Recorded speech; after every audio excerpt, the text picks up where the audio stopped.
What's going on? What's going on? Good evening, everybody. This your girl Tiffany coming through here live in effect. So today, I just want to get into the discussion about it's bigger than NWA. Again, it's bigger than NWA. Why am I speaking on this subject? Because Special Ed, who is a rapper from New York, back in the 90s, he was very popular in the 90s, right? In the 80s and the 90s. So he was on drinking with what's the name of that podcast? Drinking with Champs or whatever the name of the podcast is, with Norega and Embryo. Okay. So he made a statement saying that NWA destroyed hip hop. NWA destroyed hip hop music. So it got everybody talking in the internet world, social media in an uproar because he made a statement. Although I do understand where he's coming from, but he has to understand this as well, that it's deeper than NWA. And the reason why he's saying that because the incorporation of gangster music, gangster rap. But again, that's deeper than NWA.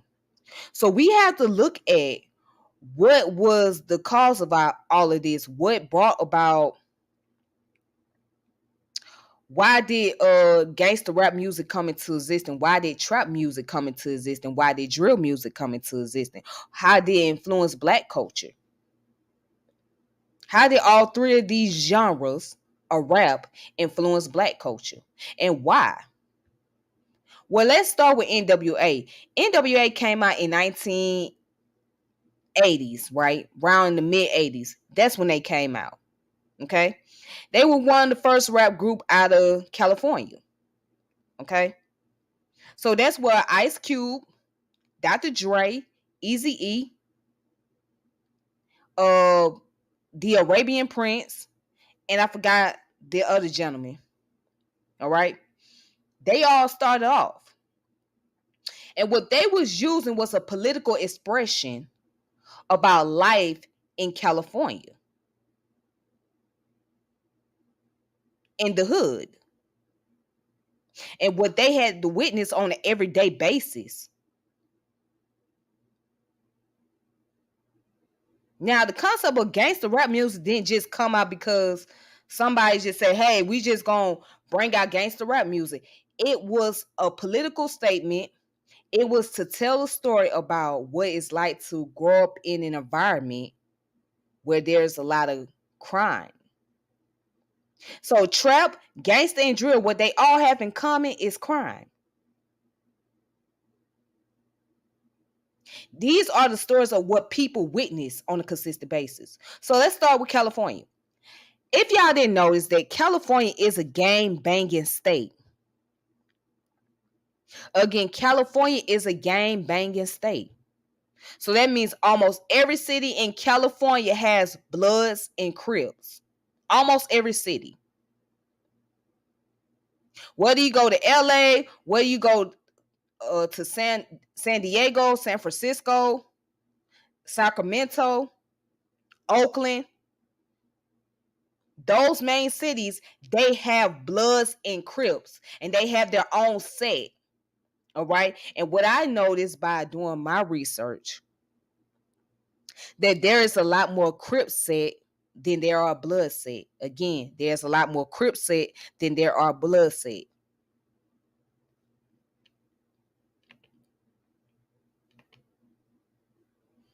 All right. So these gangs came about around the 60s and 70s. They started off as neighborhood cliques. All right. Now, why did these gangs came into existence? Let's look at Chicago too, because Chicago is right up there. They have a lot of gangs.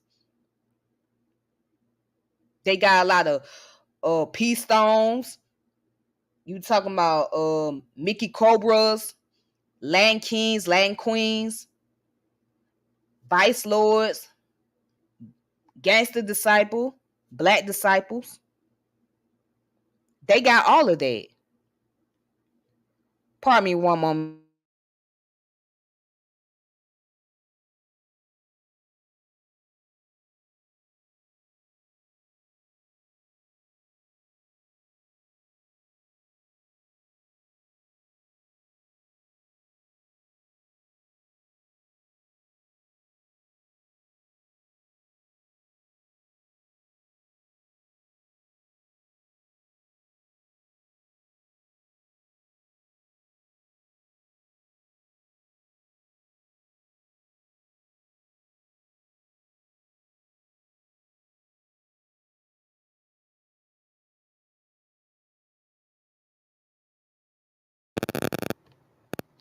I'm back, you guys.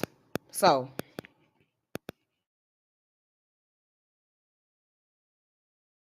this, right?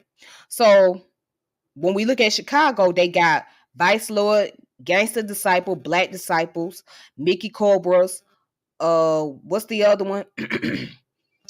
The Almighty Peace Stone Nation. They have a whole lot of gangs up there. So we have to ask ourselves, why do they exist? And I spoke on it plenty of time. But let's just say, why do they exist? Let me tell you why they exist. They exist because the response against being socially disadvantaged, poverty, oppression, and especially cultural oppression, social oppression, that's why they exist. It's to build some form of foundation and credibility in the neighbor areas in the neighborhood, right? That's why you have gangs. But let me tell you something. Black people weren't the first one to start gangs. But it's so funny that our people happen to be the face when it comes to gang activity, right? They happen to be the face. But nobody bats an eye or talk enough about the European gangs. We talking about the Irish, the Jewish gangs, the Italian gangs, Russian. Nobody talks much about that. You don't hear much about these gangs. And they still around, but they're just not as popular. Right? But they still around. Organization. You talking about mafias. Those mafias, right, in these organizations has played an influence on the black culture. So when they see that, they say, hey, we want to be like them.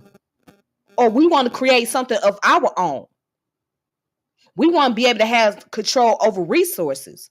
We want to be able to have our own territory.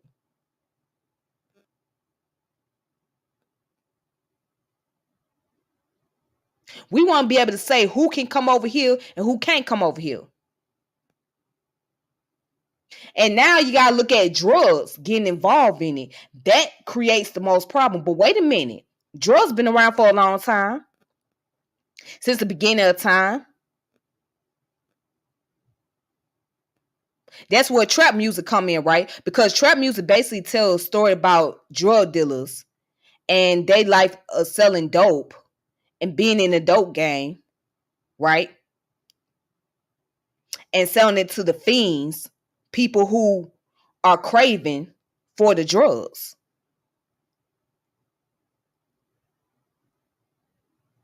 Okay, so trap music became very, very prominent in Atlanta. All right, so a lot of people think trap music started in Atlanta, which that's a controversy because it's been around prior to T.I. coming into the scene. However, he happened to make it popular because he had came out with an album called Trap Music.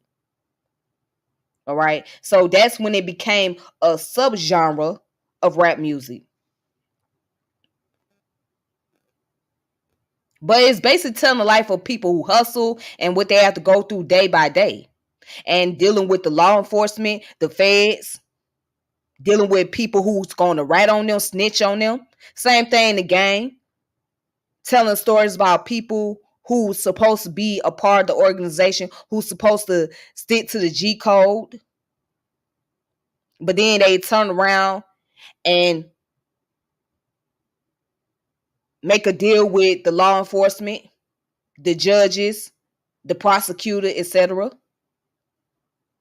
And then you got drill music. Drill music is probably the most extreme part of gangster music or gangster rap music. Again, drill music probably the most extreme part of gangster rap music because it's the extended version of gangster rap. That's all it is. And based out, it started in Chicago.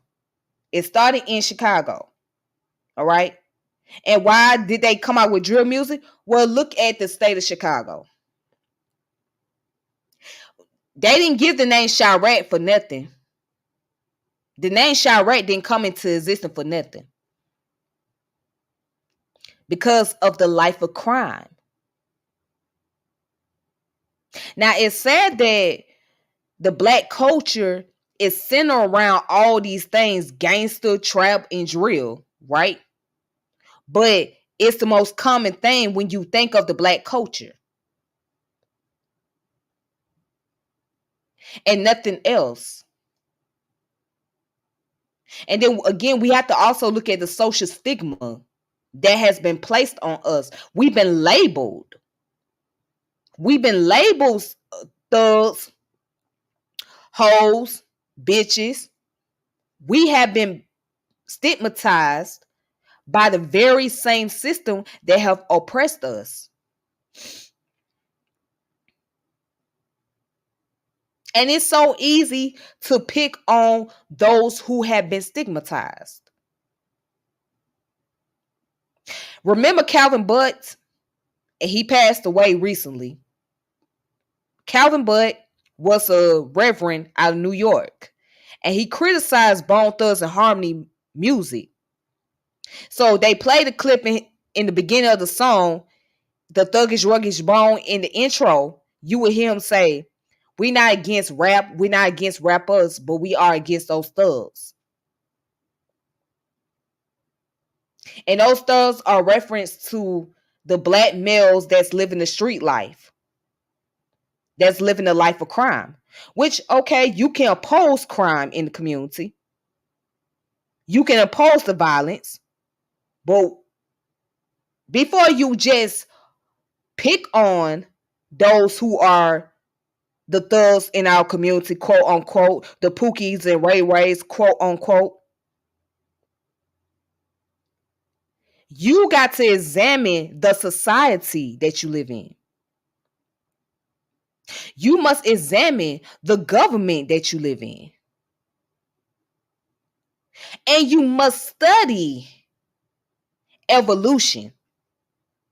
You must study behavioral science. Why do I mention evolution? Because we have to go into the origin of the Homo sapiens sapiens. When it came down to survival, what they call survival of the fittest, what did they do? They committed what we call today crimes. Okay? Remember, we are part of the animal kingdom. We are part of the animal kingdom. All right. So over a period of time, it wasn't enough to just have biology.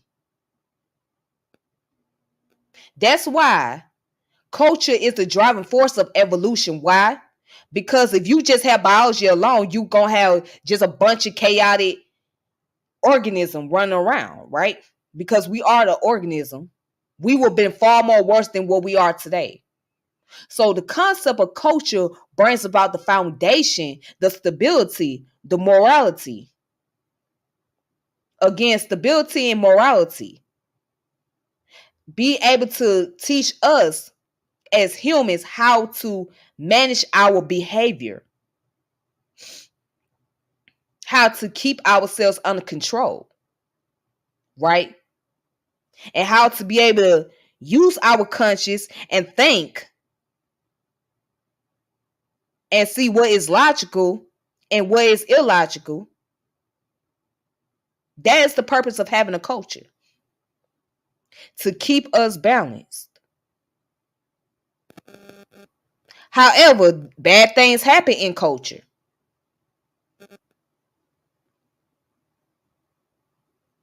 So all I'm saying is, as black people, we are humans, but we have always been the guinea pig.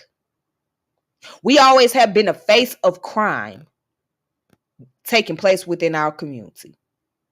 We have always been the face of crime, especially the black male. He has always been the face of crime. So when you hear about crime happening in America, the first thing they do is go to who? The black male.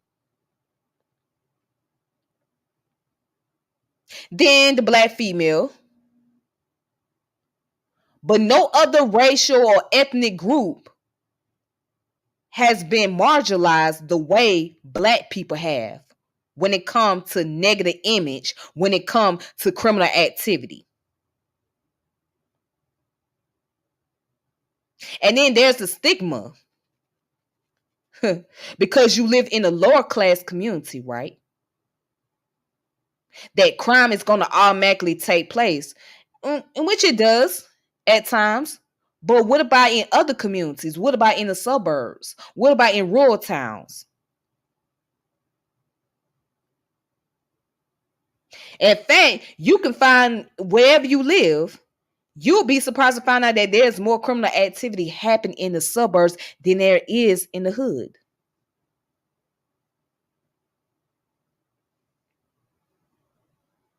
But don't nobody talk about suburban poverty.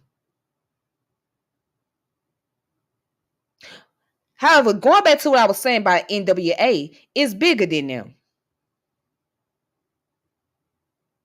And then we have to look at the people that was behind them, that was promoting their music, the people that signed their contract. These people, they did not care about the lyrics that these men were talking about. All they care about the fact that it was selling and it was making profit. And most of those people that's behind the music are the Jewish people. They are very big in the entertainment industry and the media. So when you got black people, a black person or a group of black people, right?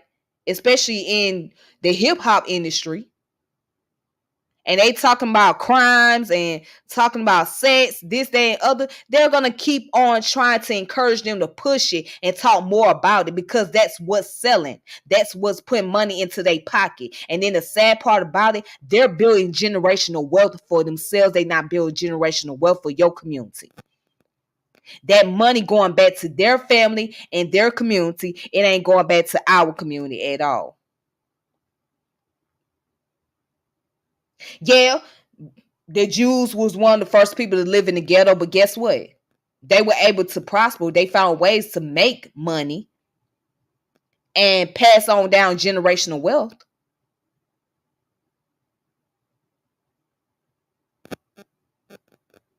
And a lot of them are European descent. So they're European Jews. At one point in time, they didn't get the white privilege, but now they do. See, as long as we make the music that we make, it's going to put money into their pockets. It's going to feed their family. They going to give you a little scrap just so you can survive a little bit. And the rest of the money, that's going into their pockets.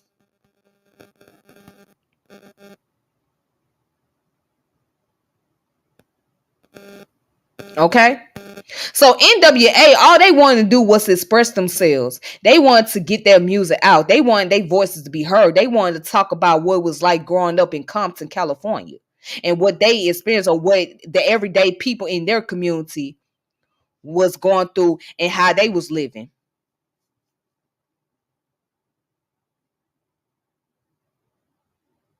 That's what they wanted to do.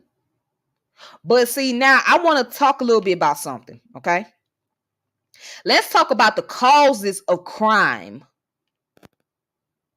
And we gotta stop. We gotta get out this illusion thinking because if there was no concept of rap music or R&B or any other genre, that crime would not exist. We gotta get out that illusion because as long as you are a mammal and human, there's gonna be crime happening in your environment or outside your environment. All right. So crime ain't gonna stop because rap music stopped talking about this, that, and other. Or media stop making movie about crimes. That it ain't gonna stop. Now, does it perpetuate more or does it bring about influences? Yes, it does. But if you take those things away, you still gonna have crime. But let's continue. Because see, we still live in a fantasy world that we think that we can just stop crime automatically and not understand the science, the origin of it.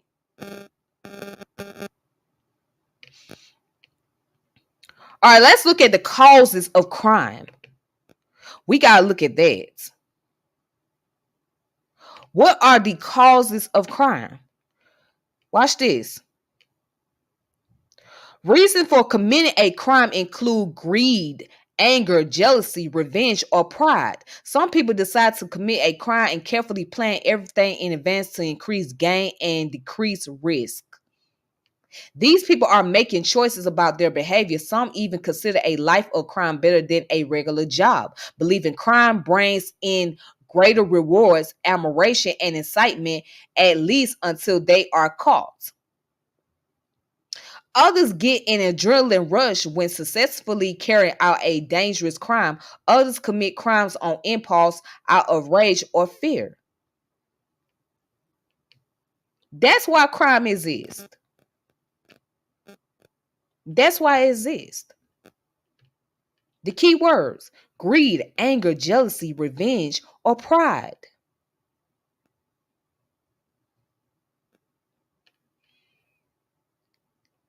And people carefully plan to increase gain and decrease risk.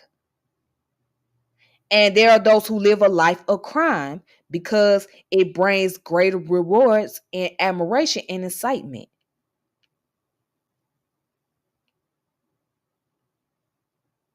And they also do it out of impulse, out of rage or fear. So these are multiple factors of why crime exists.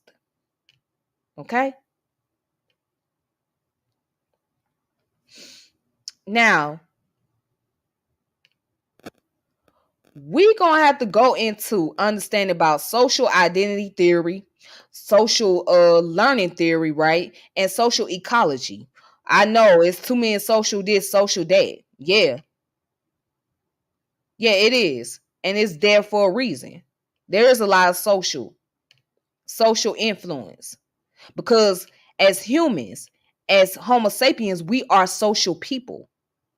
Whether we want to be individualistic or in a group, we are social.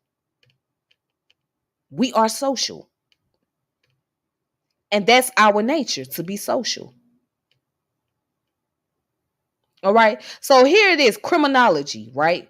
So criminology is the interdisciplinary study of crime and deviant behavior. Criminology is a multidisciplinary field in both the excuse me, in both the behavioral and social science, which draws primarily upon the research of sociologists, political scientists, economists, legal sociologists, psychologists, philosophers, psychiatrists, social workers, biologists, social anthropologists, scholars of law and jurisprudence, as well as the process that define admiration of justice and the criminal justice system.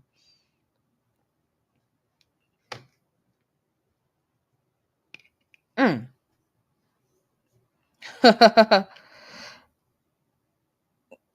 And watch this, criminologists are individuals who engage in the exploration and investigation of the intersection between crime and society reaction to it. Certain criminologists delve into the behavior trends of potential offenders. In a broader sense, these professionals undertake research and inquiries, formulating hypotheses and scrutinizing observable trends in a systematic manner.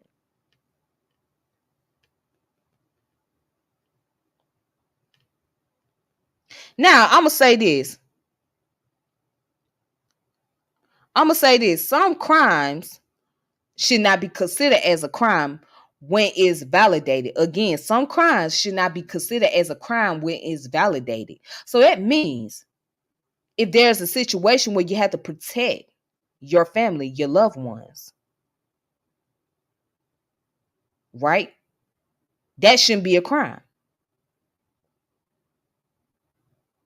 If you have to go and provide for your loved one, right? It should not necessarily be a crime. And what I mean by that, let's say if you go hunting,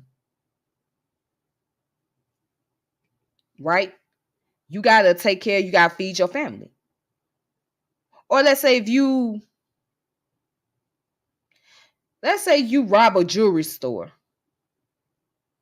Now that should be a crime because you could possibly put people's life in danger, but at the same time, it should not be in the same boat as somebody who is a rapist. Because you rob a jewelry store because you looking for survival. You know what I'm saying? You trying to come up with material assets to where you can be able to gain profit. As opposed to somebody being a rapist, they acting off their lower nature and deviant behavior. And they show they lack self-control. Hmm.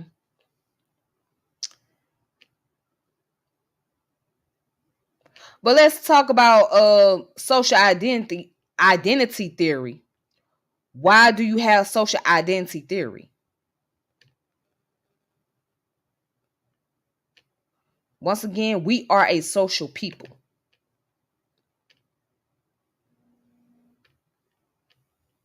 All right.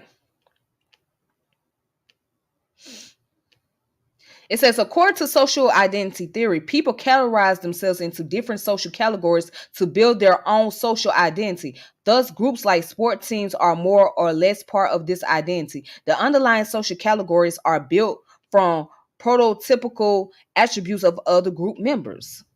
Attributes can be norms, rules, and values, but also perception, feelings, and behavior. According to the social identity theory, it could be expected that a group identity within a sport team, which is shared by the majority of the members, will have a positive influence on the team's performance. But also on the other team-related constructs, until today, no scientific studies exist in sports that aim to link team identity to team performance.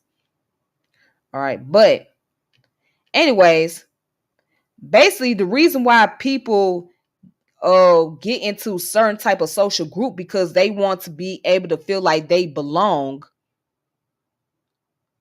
or they want to be able to build a network with other peoples who are like-minded. This is where it starts off as egocentric.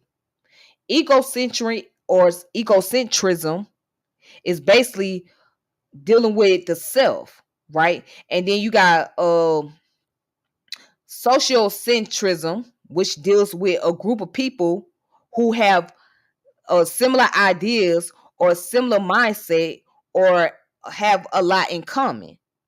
All right.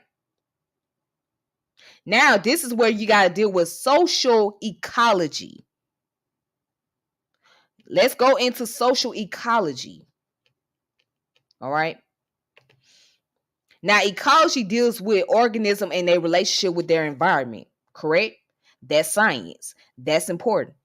But social ecology is a little different. What does social ecology deals with? All right, now let's look at it from an academic field of study. Social ecology studies relationship between people and their environment, often interdependence of people, collectives, and institutions, evolving out of biological ecology, human ecology, system theories, and ecological psychology, social ecology take a broad interdisciplinary perspective that gives greater attention to the social, psychological, institutional, and cultural context of people, environment, relation than the earlier version of human ecology. Okay. The concept has been employed to study a diverse array of social problems and policies within the behavioral and social sciences. So now, one of the things that brings us together as individual, as a people, is what is called trauma bond.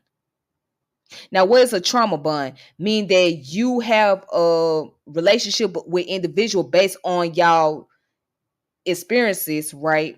That deals with trauma like issues or situations such as abuse, violence, etc. All right. So people network or build relationship off of those things. So let me give y'all a good example. Let's say you were, all right, let's just say a dude ran the streets, right? And at one point in time, he got shot multiple times. He networked with somebody or become friends with an individual who been through the same thing and know what it's like to run the streets and get shot. Okay. So now they have formed a trauma bond relationship. All right. Because they both understand what it's like to be in the streets. Now, is trauma bond a bad thing? It's not a bad thing. It's not always a good thing either. It's it has its pros and cons. So the trauma bond, the pros behind that is you be able to learn how to go about the healing process, right? And be able to heal yourself and be able to come up with practical solution at least. But the con is if you can only network with individual based on trauma and not go past the trauma and go through the process what is called post I mean not post post traumatic growth. That's what it's called.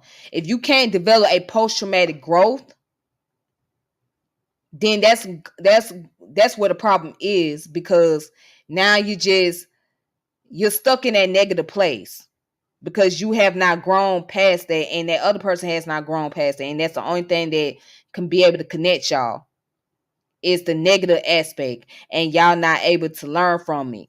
So trauma bonds supposed to bring about post-traumatic growth, right? As opposed to post-traumatic stress disorder. So if you don't have no post-traumatic growth, meaning if you ain't got past that process and try to bring practical solution, it can have a negative impact on you. It can have a negative impact on you. And then that's where the arrested development comes in, which basically you don't get past a certain stage in your life. So you at a cutoff stage, and whatever that cutoff stage is,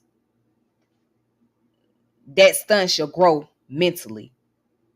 So you still had that mentality from that age where where it was cut off. All right. But then we also got to look at social learning theory. This is a big thing. So this is where, again, we are a social beings. So we have to learn through socialization, right? Interaction. So how did the black culture learn about violence in the diaspora, especially in America? How did we learn about violence? Because we was exposed to violence because of slavery, Jim Crow, Civil War, the Reconstruction era. That's how we got so adept into violence, because in violence was excuse me, because violence was ingrained in us the moment that we got into this country. It was ingrained in us. I mean, now there was violence taking place in Africa, of course. I mean, if you look at the tribes history and how there was tribal wars, etc. But I'm talking about to this extent, to the current state that we in, right? We have to look at how slavery affected our ancestors. Now you got to get into studying the epigenetics, because you got the nature versus nurture. Again, in nature, we do have violent tendency, all right? Whether you are a male or a female, because we are mammals. So we do have that violent nature. But to the extent where we at is nurtured. It's nurtured because of the oppression. It's nurtured because of social stigmatization. It's nurtured because of stereotypes. It's nurtured because of how we've been portrayed in media. It's nurtured because of what we saw happen to our loved ones right before our eyes. It's nurtured because of what was going on in the household. Brother Umar Johnson said something that I strongly agree with him on. He said he was giving a lecture in Baltimore, and he mentioned that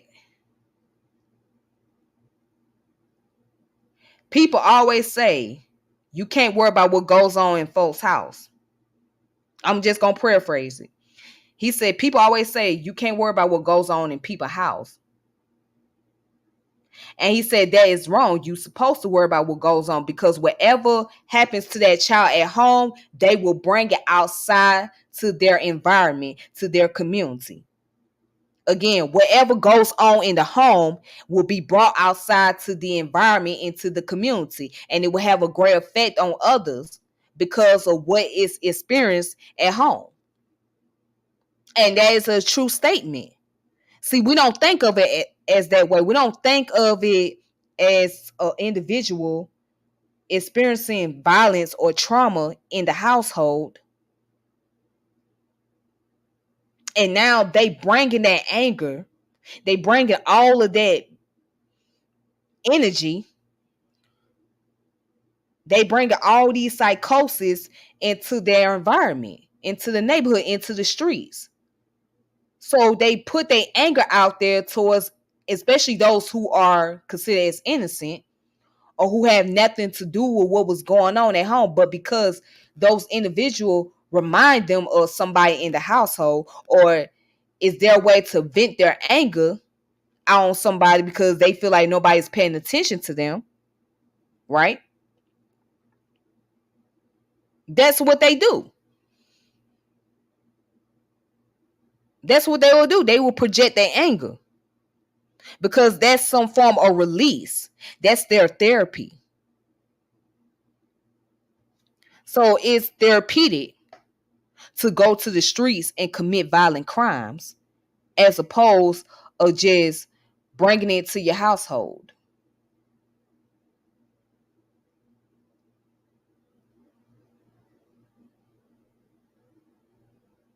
All right. But let's look at social learning theory. Let's look at that. Because what is that? What is it? Oh, social learning is a theory of learning process, social behavior, which propose that new behaviors can be acquired by observing and imitating others. So who have we imitated in this country? Who have we imitated in this country? Y'all don't know?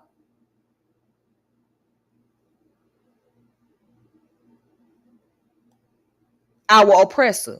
That's who we imitated.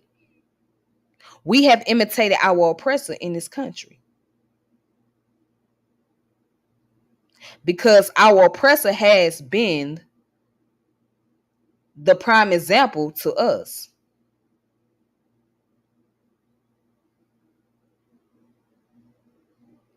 Our oppressor has been their example. Our oppressor is who we was looking up to. Our oppressor is who we have deified. And I know y'all don't like that term deified, but let's be honest. We have deified them because, again, we have been programmed. We have been programmed to look at our oppressors as being dominant, being more superior, whether you consciously know it or not. So, subconsciously and consciously speaking, we have deified our oppressor. We have deified the very group of people that have reaped the profit and benefits of our ancestors here. And we see ourselves less and lower than them. Oh, you can tell it. You can tell it. You'll see it. You'll see how we act when white folks come around. We try to straighten up.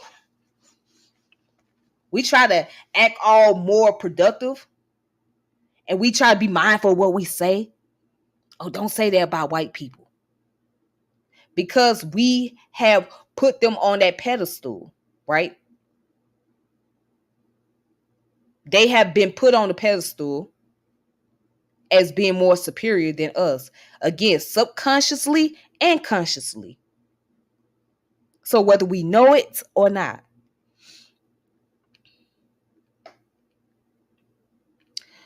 So let me answer this question. Do you think a lot of this the functional behavior comes from the prison industrial complex as well? Absolutely.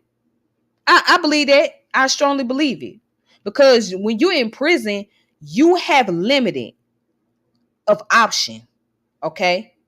You have limited of choices. It's not like what they call the free world, right? Where you can come out here in the streets and you could do whatever pretty much and you can go hide somewhere. No, when you're in prison, you're around a bunch of inmates every day, those same individuals every single day until they bring more new individuals in there or when the others get a chance to go home. But outside that, you're confined to that environment. So whatever environment, the people that you associate with in that environment, and sometimes you don't even get a choice of who you associate with. You really don't even get a choice of who you can associate with. So it's like whoever is in your circle or in your ring, that's who you gonna associate with. And so whoever's around you, that's who's gonna influence you. So you have limited choices when you're in prison. You have limited option when you're in prison. So I hope that answered your question. All right. Now let's get back into the social learning theory. Let's get into this. So watch this. It also says that it states that learning is a cognitive process that takes place in a social context and can occur purely through observation or direct instruction, even in the absence of monitor reproduction or direct reinforcement. In addition to the observation of behavior, learning also occurs through the observation of rewards and punishment, a process known as vicarious reinforcement. Mm. Vicarious reinforcement. When a particular behavior is rewarded regularly, it will most likely persist. Conversely, if a particular behavior is constantly punished, it will most likely desist. The theory is expands on traditional behavioral theories in which behavior is governed solely by reinforcement by placing emphasis on the important roles of various internal process in the learning individual. Mm. So we got to understand social learning theory. So I'm going to break that down. We know what we know because of what been taught to us. Again, we know what we know based on what has been taught to us or based on what has been shown to us. That's how we know. So life teaches you a lot of lessons. And when people say they come from the school of hard knocks, that's a fact. You come from the school of hard knocks. That's a figure of speech. Basically means life and your experience, your social experience, have taught you a lot of lessons about people, about your environment, and about yourself. Your social experience have taught you lessons about people and about the environment and about yourself.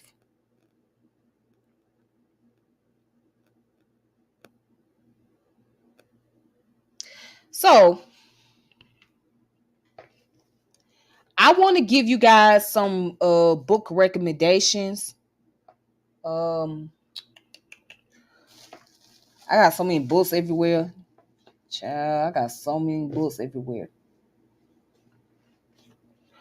All right, but I'm gonna give y'all some book recommendation because I like to do this, so you guys just don't take my word for it, and y'all can just read it up for yourself. So what I want people, I always recommend people to read Robert Greene, 48 Laws of Power.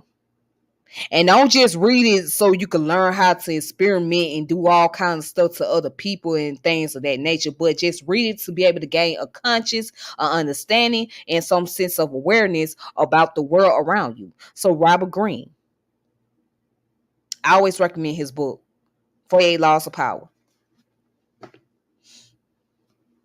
And my personal favorite,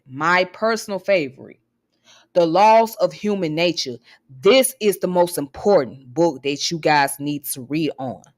Because once we learn about the laws of human nature, we wouldn't have to sit around and debate about NWA destroying the hip hop community with gangster rap music and whatnot. We can understand better of what brings about the influence, or why did they decide to speak on gangsterism in their rap music.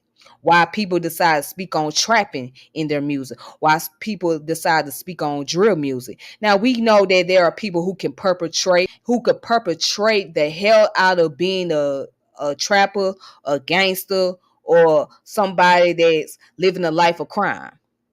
We got people that can perpetrate that because they trying to sell, they trying to market themselves, they trying to seek validation from those on the street, which that is not really the smartest way of doing. Let's be honest. That's really not the smartest way of doing.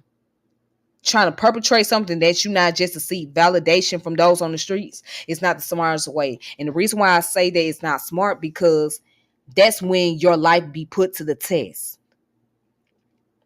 That's when you are put to the test and see, are you really about that shit?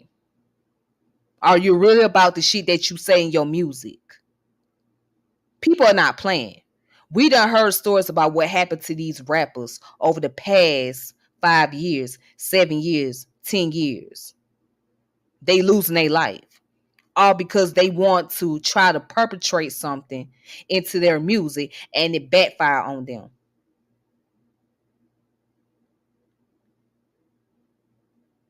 See, you got people that's gonna really test your gangster, as we say in the hood. You got folks that's gonna test your gangster, that's gonna see if you really about this shit.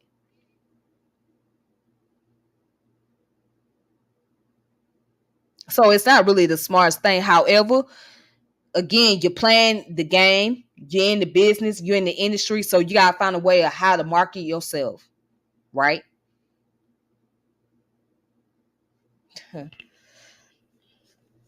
Okay, so let's see. Also, this book right here is called Mind Control by Dr. Aha Lung. All right, mind control. So yes, we deal with a lot of that mind control, which basically deal with psychological warfare.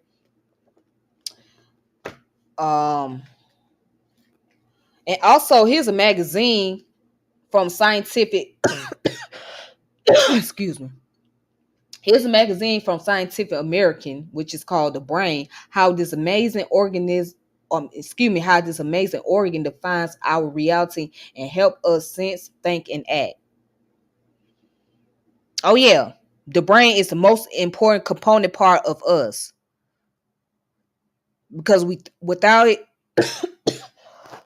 excuse me, without it, we would not be able to function. Again, without the brain, we would not be able to function altogether. So this is a magazine that came out in the spring of 2023. All right. And then when we talk about drugs, whew, we gotta look at the age of intoxication, the origins of the global drug trade by Benjamin Breen. All right. Because like I say, it's bigger than what you think. It's bigger than trapping. You gotta go into the origin. So here's the book on that. And you talking about opioids? Opioids ain't something new. Because opioids come from the opium plant, which been around for a long time. Mm.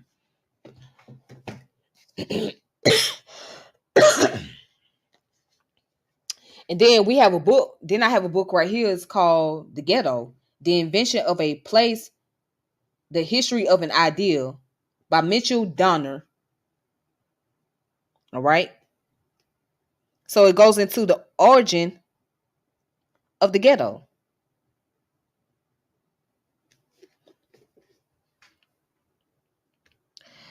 Pawns in the Game is an excellent read as well. Who's the author of that book?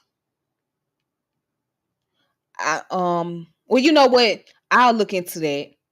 Yeah, that sounds interesting. Pawns in the Game. Oh yes, and speaking of pawns, we gotta learn about the game of chess. You gotta learn about the chess game and how it works and how it reflects into reality.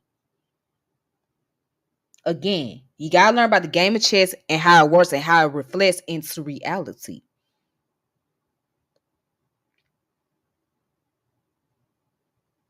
Hmm. Here's another book right here. Crack.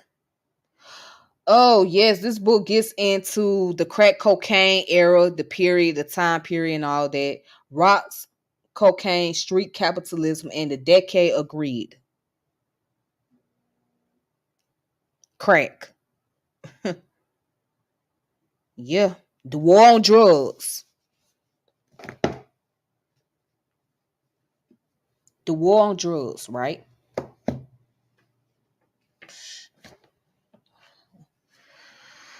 Oh yeah. So those are the books that I named. Another excellent read on racism, the ISIS paper written by Dr. Lake. Yeah, the ISIS paper.